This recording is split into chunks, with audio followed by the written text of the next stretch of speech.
বণিক বার্তার ওই প্রতিবেদক দেখিয়েছেন ১৯ থেকে ২১ জুলাইয়ের মধ্যে কেবল যাত্রাবাড়ি এলাকাতেই আন্দোলনকারীদের দমাতে পুলিশ ১,৪৯৫ রাউন্ড গুলি ছুড়েছে, এই 7.62 মিলিমিটার চায়না রাইফেল থেকে। তাদের অনুসন্ধানে দেখা গেছে গণ অভ্যুত্থানের আগের কয়েক বছরে পুলিশ অপ্রাণঘাতী অস্ত্রের চেয়ে ৭ গুণ বেশি প্রাণঘাতী অস্ত্র মজুত করেছিল। অথচ পতিত হাসিনার পুত্র সজীব ওয়াজেদ জয় আন্তর্জাতিক গণমাধ্যমে দাবি করেছিলেন যে এসব অস্ত্র নাকি পুলিশের কাছে নেই।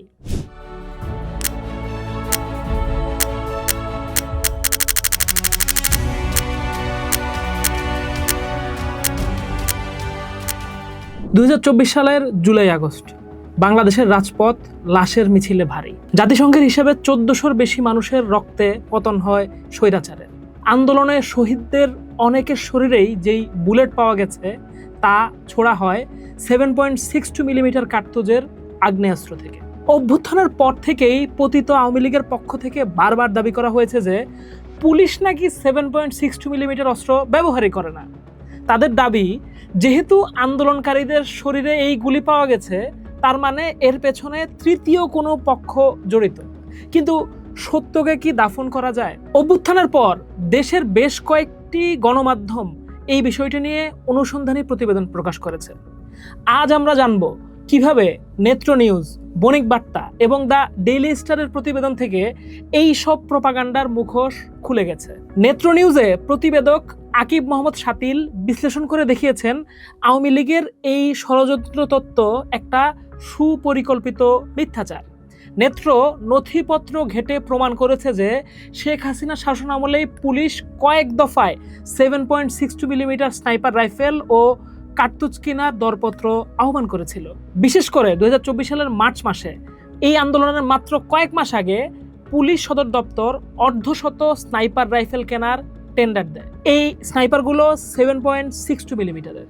আকিব শাতিলের ওই প্রতিবেদনে স্পষ্ট বলা হয়েছে অ্যামনেস্টি ইন্টারন্যাশনাল এবং আন্তর্জাতিক বার্তা সংস্থা এপি ভিডিও ও ছবির মাধ্যমে পুলিশকে সরাসরি টাইপ 56 চায়না রাইফেল ব্যবহার করতে দেখেছে, যা মূলত 7.62 মিলিমিটারের কার্তুজে চলে।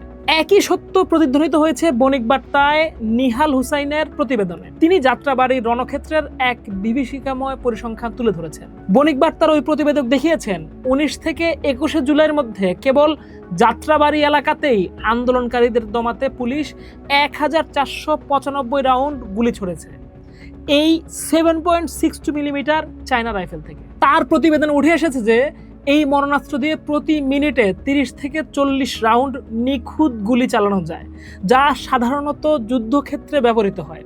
নিহাল হোসেন প্রমাণ করেছেন ২০১৪ সাল থেকেই পুলিশ বাহিনীকে আধুনিকায়নের নামে এসব ভয়াবহ মারণাস্ত্র দিয়ে সজ্জিত করার কাজ শুরু হয়। এদিকে দ্য ডেইলি স্টারের সাংবাদিক মোহাম্মদ সুমন এবং জায়মা ইসলাম পুলিশের অস্ত্র ভাণ্ডারের এক ভয়াবহ চিত্র উন্মোচন করেছেন। তাদের অনুসন্ধানে দেখা গেছে গণ অভ্যুত্থানের আগের কয়েক বছরে পুলিশ অপ্রাণঘাতী অস্ত্রের চেয়ে ৭ গুণ বেশি প্রাণঘাতী অস্ত্র মজুত করেছিল। তারা জানিয়েছেন ২০২২ সালেই police ১৮,০০০ piece 7.62 millimetre semi automatic rifle আমদানি করে। সুমন এবং জায়মার রিপোর্টে স্পষ্ট উল্লেখ করা হয়েছে যে জাতিসংঘ এবং আন্তর্জাতিক বিশেষজ্ঞরা এই অস্ত্রকে কিলিং মেশিন হিসেবে অভিহিত করেছেন, যা বেসামরিক মানুষের উপর ব্যবহার করা আন্তর্জাতিক আইনের চরম লঙ্ঘন। এই ৩ সংবাদ মাধ্যমের সম্মিলিত তথ্য প্রমাণ একটা বিন্দুতে এসে মিলেছে, আর তা হলো খুনি সরকারের সচেতন মিথ্যাচার। সাবেক আইজিপি নূর মোহাম্মদ বণিক বার্তাকে দেওয়া সাক্ষাৎকারে স্পষ্ট করে বলেছেন নিরস্ত্র মানুষের উপর যুদ্ধাস্ত্র ব্যবহার কোনোভাবেই গ্রহণযোগ্য নয়। অথচ পতিত হাসিনার পুত্র সজীব ওয়াজেদ জয় আন্তর্জাতিক গণমাধ্যমে দাবি করেছিলেন যে এসব অস্ত্র নাকি পুলিশের কাছে নেই। নেত্র নিউজ, বণিক বার্তা এবং দ্য ডেইলি স্টারের প্রতিবেদনগুলো প্রমাণ করে যে জয় কেবল মিথ্যাই বলেননি, বরং নিজের মায়ের সরকারের পরিকল্পিত হত্যাকাণ্ডকে আড়াল করার ব্যর্থ চেষ্টা করেছেন। জুলাইয়ের প্রতিটি শহীদের রক্ত আজ সাক্ষ্য দিচ্ছে এই নিষ্ঠুরতা। মারণাস্ত্রের প্রতিটি বুলেটের ক্ষত আজ বাতলে দিচ্ছে ঘাতকের পরিচয়।